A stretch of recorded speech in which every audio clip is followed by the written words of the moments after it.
Hello again, it's Joelle. I've already done 2 videos today. I'm working on my 3rd video.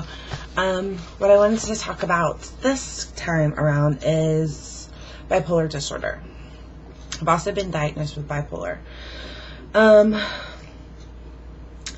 Bipolar is basically highs and lows. You really don't have a whole lot of in between. You are either manic or you are low.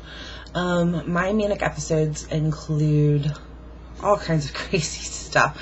Honestly, to tell you the truth, sometimes in my manic episodes, it reminds me of like being high on meth.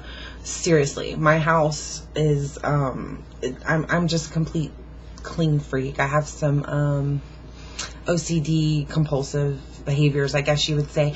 I have actually taken toothbrushes to light bulbs. That's manic. That is just, you are up here, you cannot sit still, you're going a million miles a minute, and there's just nothing you can do to slow it down except for take your medicines. The downside of the bipolar disorder is just, you just get really, really low. I mean, you have suicidal thoughts, life's not worth living, you're not that good of a person, this is what you're doing wrong, this is going wrong in my life, just any negative things that you could possibly think of. The bipolar disorder, there is a couple of different bipolar disorders. It goes on your cycle. It depends on how you cycle. I am a rapid cycler. Basically, what that means is that during a year's time, I will have a large number, anywhere over 10, in a year's period of time of cycles, meaning my manic is always followed by a down, okay? Don't kid yourself. Don't think that, you're going to be high on top of the world and everything's perfect, life is great, and you're not going to have the down. Anything that goes up must come down. That's just the bottom line of that. Bipolar disorder. I have a lot of information about bipolar disorder. You can look it up online. There's all kinds of information about it. This is just one of the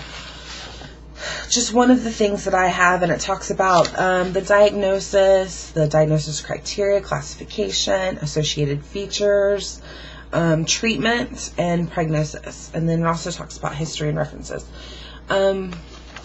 The main reason that I'm doing this is because there's a lot of people out there that have mental health disorders, and they don't think that they can afford treatment, or they don't think that they're able to go through treatment. I just want to let you know that I have been clean and sober for almost 2 years. October 19th coming up will be 2 years for me, and during this time I've been into my therapy, I've been into my mental health, and I've been doing anything that I could possibly think of in order to better myself. I'm going to get later into AA and NA. That's one of the steps that I have taken. But the first thing in order for me to deal with my addiction is I have to get my mental health under control. There's a couple of things that I have to do. And the first thing that I have to do is I have to take my medication. The second thing I have to do is I have to make my appointments. I have to see my doctor. I have to get my prescriptions refilled. I have to see my therapist weekly. I have to go to my weekly group. All of these things help me with my mental health. As long as you are moving forward and making progress with your mental health, it cannot harm you. The only thing that it can do is help better you. The better that you understand these things, the better you are to be able to deal with them. Okay, the more information that you have, of course, the better you're going to be able to deal with these things. You cannot be able to beat addiction until you know your diagnosis, understand your diagnosis, and do everything that your healthcare providers are telling you to do. This is, it's not cut and dry. There's a lot of different ways to treat a lot of different things. I'm just going over the disorders that I have because these are what I'm familiar with. These are what I know about.